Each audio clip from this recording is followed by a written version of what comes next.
नमस्कार प्रिय विद्यार्थियों, टैगोर एजुकेशन ग्रुप ख्याला में आपका हार्दिक स्वागत है। मैं विनीत चौहान। आज हम पढ़ रहे हैं क्लास 11th का मैथ की पहली प्रश्नावली समुच्चय, और समुच्चय में प्रश्नावली 1.2 का हल के बारे में आज पढ़ेंगे। प्रश्नावली 1.2 से पहले पिछले भाग में आपको पढ़ाया गया था कि निम्नलिखित में से कौन से रिक्त समुच्चय हैं। तो पिछले पार्ट में आपको रिक्त समुच्चय के बारे में बताया गया था। रिक्त समुच्चय कौन सा समुच्चय होता है? ऐसा समुच्चय जिसमें कोई भी अवयव नहीं हो, कोई भी अवयव नहीं हो, और उसको हम दर्शाते थे किससे? पाई से, और उसको कहा जाता है रिक्त समुच्चय।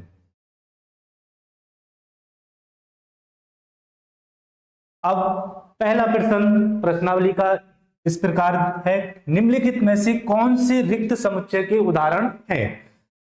पहला पॉइंट है इसमें, 2 से भाज्य विषम प्राकर संख्याओं का समुच्चय। हम जानते हैं कि विषम प्राकर संख्याएं कौन सी होती हैं। विषम प्राकर संख्याओं को अगर लिखें समुच्चय के रूप में, तो विषम प्राकर संख्या 1 सबसे छोटी, फिर 3, फिर 5, फिर 7, फिर 9 एंड सो ऑन। ये कौन सी होती है? विषम प्राकर संख्याएं। अब प्रश्न में दिया गया है कि 2 से भाज्य विषम प्राकर संख्याएं। अब देखो यहां पर दिखाई दे रहा है हमें कि 2 से भाज्य कोई भी विषम प्राकर संख्या नहीं है। 2 से कोई भी विभाज्य नहीं होगी इसमें। तो इसका मतलब, इसका अर्थ यह हुआ कि यह कैसा है? यह एक रिक्त समुच्चय है। रिक्त समुच्चय है, या हम पाई कह सकते हैं कि 2 से कोई भी संख्या इसमें विभाजित नहीं होगी। अब दूसरा देखते हैं इसी प्रकार, सम अभाज्य संख्याओं का समुच्चय। सम अभाज्य संख्याओं का समुच्चय। अब सम अभाज्य यानी सम संख्याएं कौन सी होती हैं? ऐसी संख्याएं जो 2 से विभाजित होती हैं वो सम संख्याएं होती हैं। फिर उसमें प्रश्न में दिया गया है अभाज्य संख्याएं। अभाज्य संख्याएं कौन सी होती हैं? ऐसी संख्या जो स्वयं से विभाजित हो या 1 से विभाजित हो, वो अभाज्य संख्या कहलाती हैं। अब सम अभाज्य संख्या यानी कि सम संख्या भी हो और अभाज्य संख्या भी हो, तो इसका मतलब कौन सी संख्या होगी? केवल 2। 2 एक ऐसी संख्या है जो सम अभाज्य संख्या कहलाती है, सिंगल नंबर। तो इसका मतलब इसमें एक अवयव उपस्थित है, तो यह एक रिक्त समुच्चय नहीं होगा। यह रिक्त समुच्चय नहीं है। यह एक रिक्त समुच्चय नहीं है। अब इसी प्रकार तीसरा पॉइंट देखते हैं, x सच दैट x एक प्राकर संख्या है और x का मान 5 से छोटा यानी 5 से कम, और साथ ही साथ x का मान 7 से अधिक। x एक प्राकर संख्या, ऐसा समुच्चय बताना है हमें इसमें प्राकर संख्याओं का जो 5 से कम हो और 7 से बड़ा हो। अब हम देखो 5 से कम कौन सी प्राकर संख्या होंगी? 5 से कम होंगी 1, 2, 3, 4, और 7 से अधिक, 7 से अधिक का मतलब 8, 9, 10, ये 7 से अधिक है। तो अब देखो इसमें कहा कि x एक ऐसी प्राकर संख्या जो 5 से अधिक है, 5 से तो कम है लेकिन 7 से अधिक है। तो इस प्रश्न में हम ऐसी कोई संख्या निर्धारित नहीं कर सकते जो 5 से तो छोटी हो और 7 से बड़ी हो। ऐसी कोई संख्या को निर्धारित फिक्स नहीं कर सकते, इसलिए यह इस समुच्चय में कोई भी अवयव उपस्थित नहीं होगा। जब कोई भी अवयव उपस्थित नहीं होगा, इसका अर्थ यह हुआ कि यह एक रिक्त समुच्चय है। और रिक्त समुच्चय को, यह कैसा है? रिक्त समुच्चय।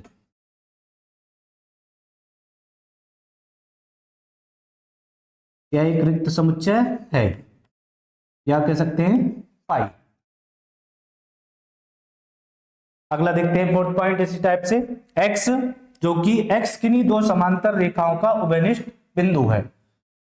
एक्स किन्हीं भी दो समांतर रेखाओं का उभयनिष्ठ बिंदु। अब समांतर रेखाएं हमारी, हम जानते हैं समांतर रेखाएं, ये कोई एल और ये कौन सी है, एम।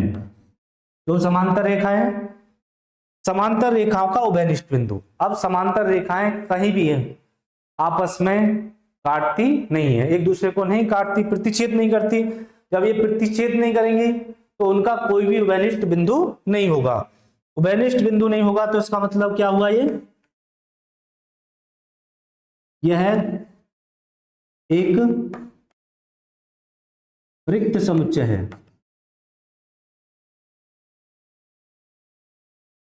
कैसा समुच्चय, रिक्त समुच्चय। तो प्रश्नावली 1.2 का यह पहला प्रश्न किसके बारे में था, एक रिक्त समुच्चय के उदाहरण के बारे में था। आगे देखते हैं अगले प्रश्न में, निम्नलिखित समुच्चय में कौन परिमित और कौन अपरिमित।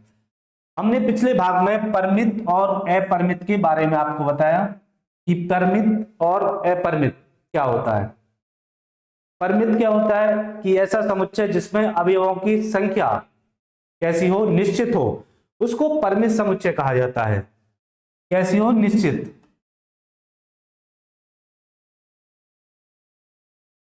और अपरिमित का मतलब होता है अनिश्चित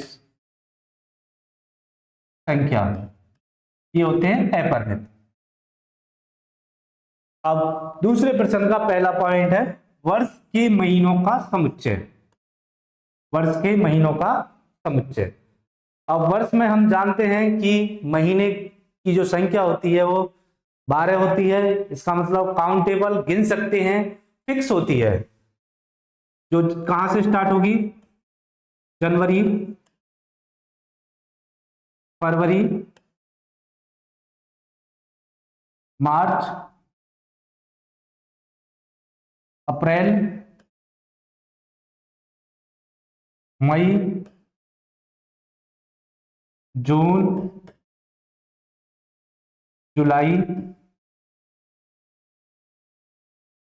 उसके बाद में ऐसे बीच में रहेंगे फिर दिसंबर। तो गिन सकते हैं, इसका मतलब कैसा समुच्चय हो गया, ये कैसा समुच्चय हुआ, एक परिमित समुच्चय। कैसा समुच्चय हो गया, परिमित।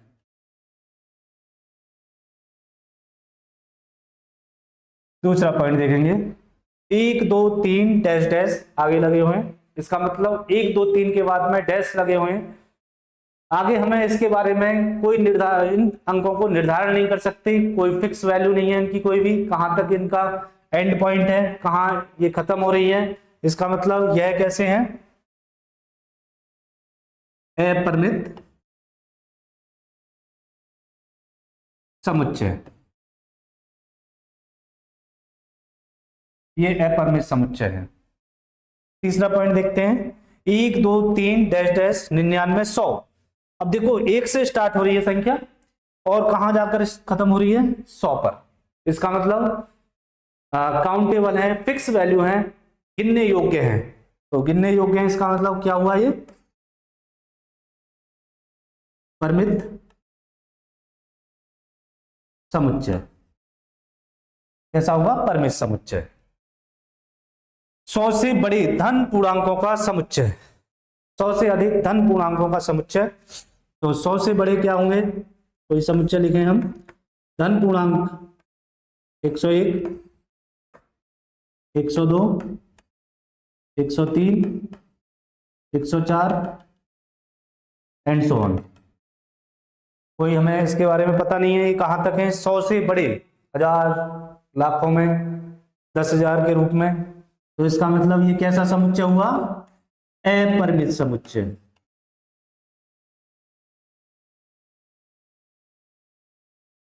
ये हो गया अपरिमित समुच्चय।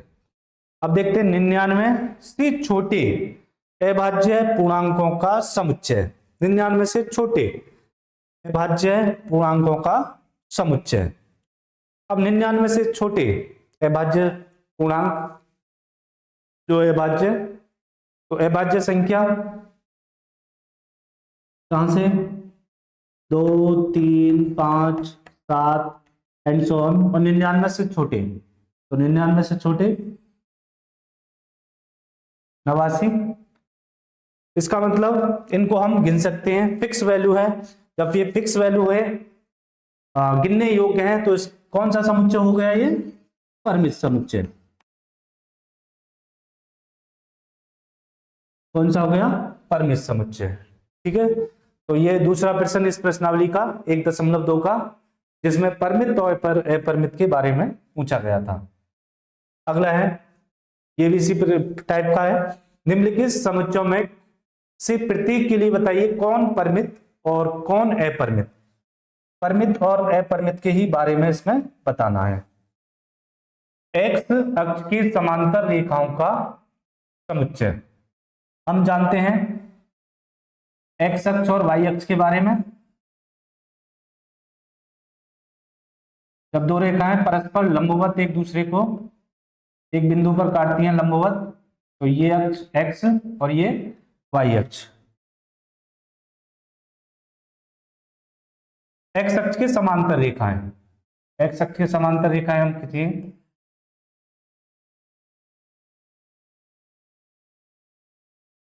ये देखो, एक्स अक्ष के समांतर हम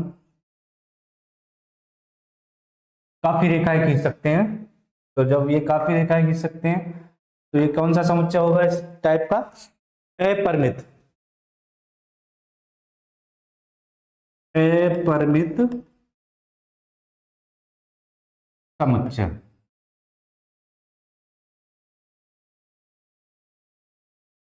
दूसरा पॉइंट है अंग्रेजी वर्णमाला के अक्षरों का समुच्चय। अंग्रेजी वर्णमाला के अक्षर हम जानते हैं कहां से स्टार्ट होते हैं? ए से। ए, बी, सी, डी, ई, और इधर एक्स, वाई, जेड। ये अंग्रेजी वर्णमाला के समुच्चय के बारे में है।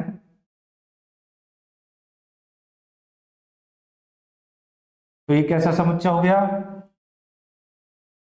परिमित।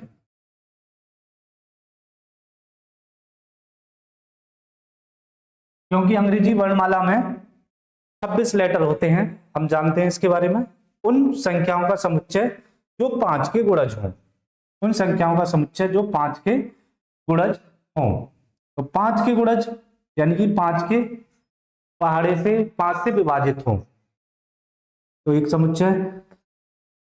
तो 5, फिर 10, 15, 20, 25 एंड सो ऑन। 5 के गुणज कोई फिक्स नहीं है, कोई निश्चित सीमा नहीं है इसके बारे में, तो हम क्या कहेंगे इनको? कौन सा समुच्चय हो गया? अपरिमित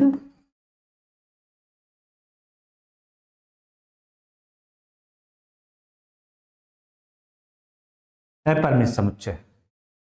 पृथ्वी पर रहने वाले जानवरों का समुच्चय। पृथ्वी पर जो रहने वाले जो जानवर होते हैं उनकी गणना की जाती है। तो जब गणना की जाती है यानी कि उनको काउंटेबल होते हैं, उनको कहीं ना कहीं हमको गिनते हैं, उनको सरकार के द्वारा या जनगणना के रूप में होते हैं। तो तब ये किसके रूप में आते हैं? परिमित समुच्चय के रूप में आएंगे। जितने भी जानवर हैं वो परिमित समुच्चय के रूप में। 5वां भाग है मूल बिंदु 0, 0 से होकर जाने वाले वृत्तों का समुच्चय। अब मूल बिंदु जो होती है एक्स और वाई अक्ष के रूप में, ये एक्स अक्ष, ये वाई अक्ष। अब इससे 0, 0 से मूल बिंदु से होकर जाने वाले वृत्त,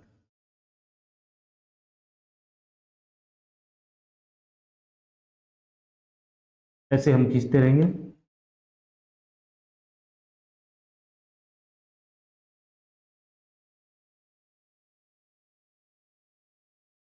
तो कितने वृत्त खींचे जा सकते हैं? इनफाइनाइट, अनंत वृत्त खींचे जा सकते हैं। तो इसका मतलब ये क्या हुआ? अपरिमित समुच्चय हुआ। अपरिमित समुच्चय। कौन सा, जो मूल बिंदु 0 0 से होकर जाने वाले कितने अपरिमित खींचे जा सकते हैं वृत्त। तो ये था प्रश्न नंबर 3 इस प्रश्नावली का। आगे देखते हैं, निम्नलिखित में बतलाइए कि a बराबर b अथवा नहीं है, यानी कि a और b समान हो। तो पिछले भाग में हमने आपको बताया कि दो समान समुच्चय कब होंगे, जब a का प्रत्येक अवयव b में हो और b का प्रत्येक अवयव a में हो, तो उसको हम बोलेंगे a बराबर b। a का प्रत्येक अवयव b में हो और b का प्रत्येक अवयव a में है।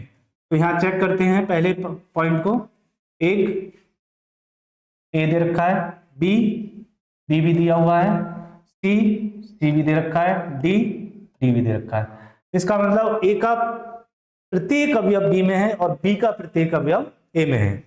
तो तब हम कह लेंगे, क्या बोलेंगे इसको, a बराबर है किसके, b के। और कैसा समुच्चय है ये, समान समुच्चय। दूसरा पॉइंट देखते हैं, a बराबर 4 तो b में है, 8 b में है,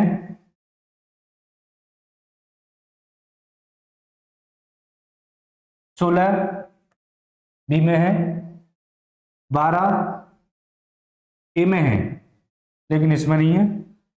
12 जो है a का अवयव है लेकिन 12 इज नॉट एलिमेंट, अवयव नहीं है किसका, b का नहीं है। तो a का प्रत्येक अवयव b में नहीं है। जब a का प्रत्येक अवयव b में नहीं है तो हम क्या बोलेंगे कि a बराबर नहीं है किसके, b के। इसका मतलब ये समान समुच्चय नहीं है, ये समान समुच्चय नहीं है। तीसरा पॉइंट, 2 4 6 8 10 x सम धन पूर्णांक है, जो x का जो मान है 10 के बराबर और 10 के छोटा। तो a बराबर तो ये दे रखा है, अब b को हम बना लें किसमें, रोस्टर रूप में। तो सम धन पूर्णांक के बारे में कहा गया है, तो 2 से विभाजित होंगे, 2 4 6 8 10 10 के बराबर है। और a बराबर दे ही रखा है, इसमें a में क्या दिया हुआ है, 2 4 6 8 10। इसका मतलब देखें कि a का प्रत्येक अवयव b में है और b का प्रत्येक अवयव a में है। 2 4 6 8 10, 2 4 6 8 10। तो क्या हुआ कि a बराबर किसके हैं, b के। कैसा है, समान समुच्चय है, a बराबर b के समान समुच्चय है। अगला पॉइंट देखते हैं, a बराबर x संख्या 10 का एक गुणज है और 10 15 20 25 ये b दे रखा है। तो पहले a को बदलेंगे उसमें रोस्टर में, संख्या 10 का एक गुणज, तो 10 20 30 40 एंड सो ऑन। b बराबर देखें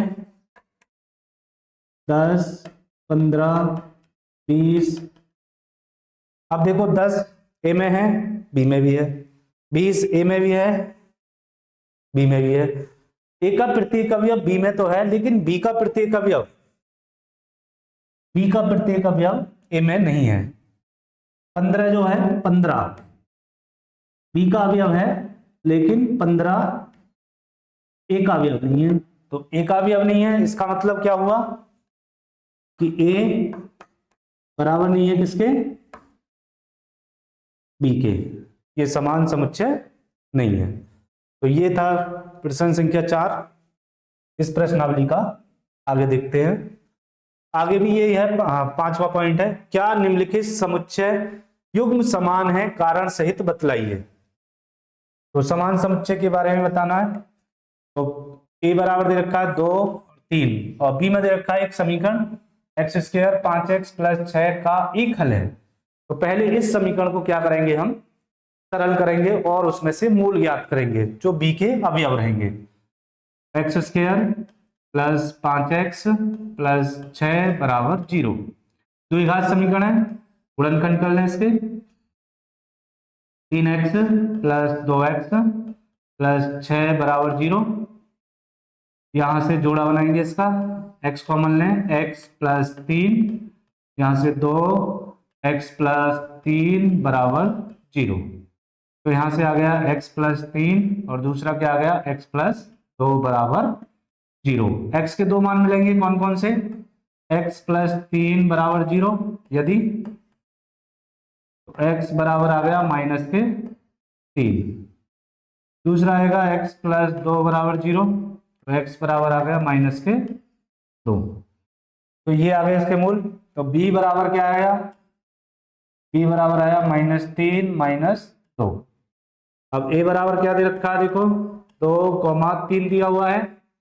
तो a का प्रत्येक अवयव ना तो b में है ना b का प्रत्येक अवयव a में है। तो इसका मतलब ये a बराबर नहीं है किसके, b के, समान नहीं है, युग्म समान नहीं है। अगला देखते हैं, x शब्द फॉलो का एक अक्षर है और y शब्द वोल्फ का एक अक्षर है, समान के बारे में बताना है। तो पहले इसको बदल लें रोस्टर रूप में। f ओ देखो दो दे रखे हैं, तो एक लेंगे हम इसमें से, 2 बार लिखा हुआ है। l एक ले लें इसमें से, और w, ये आ गया a का समुच्चय। b बराबर, b का ले लें w, o l f,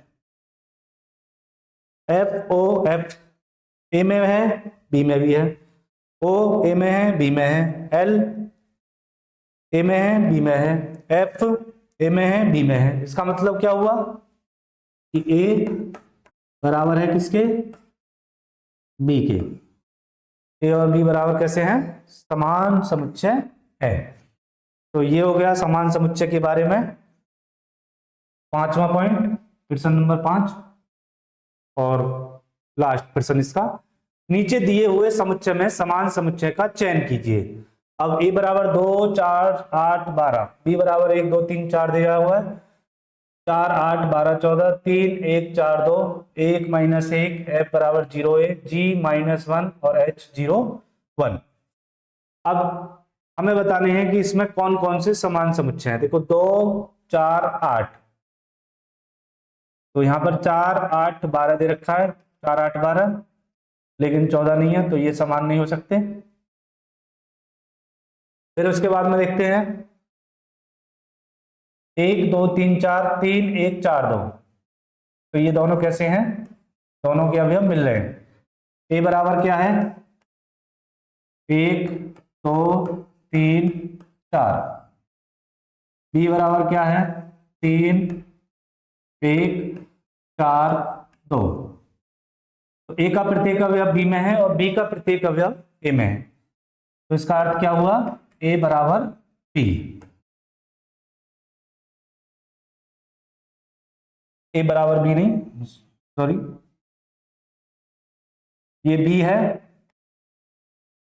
और ये है d। तो b बराबर क्या होगा, यहां पर ये जो b बराबर d होगा, b बराबर d, क्योंकि b और d कैसे हैं, आपस में समान है। b और d कैसे हैं, समान है। फिर देखते हैं -1 +1, e, और g में कितना है 1 और -1। तो इसका मतलब e के अवयव क्या है, -1 +1, g के अवयव क्या है 1 -1। तो दोनों के अवयव मिल रहे हैं एक दूसरे में, तो e बराबर किसके हो गया, g के हो गया, e बराबर g। एक तो e और g। f को देखते हैं, f में है 0a, लेकिन h में क्या दे रखा है, 0 1 दे रखा है। तो a f में तो है लेकिन h में नहीं है, तो ये दोनों समान नहीं होंगे। तो कौन कौन से समान समुच्चय हुए इसमें युग्म, एक तो b बराबर d, और b बराबर d हो गया, और e बराबर g। ये दोनों कैसे हुए? समान समुच्चय हुए। तो ये प्रश्नावली 1.2 का संपूर्ण हल था। स्टूडेंट, अगर इसमें कोई आपको कुछ पॉइंट पूछना हो तो बाद में आप कमेंट में पूछ सकते हैं। तो स्टूडेंट, आज के लिए इतना ही, धन्यवाद। आगे फिर नेक्स्ट पार्ट 1.3 का लेकर आएंगे।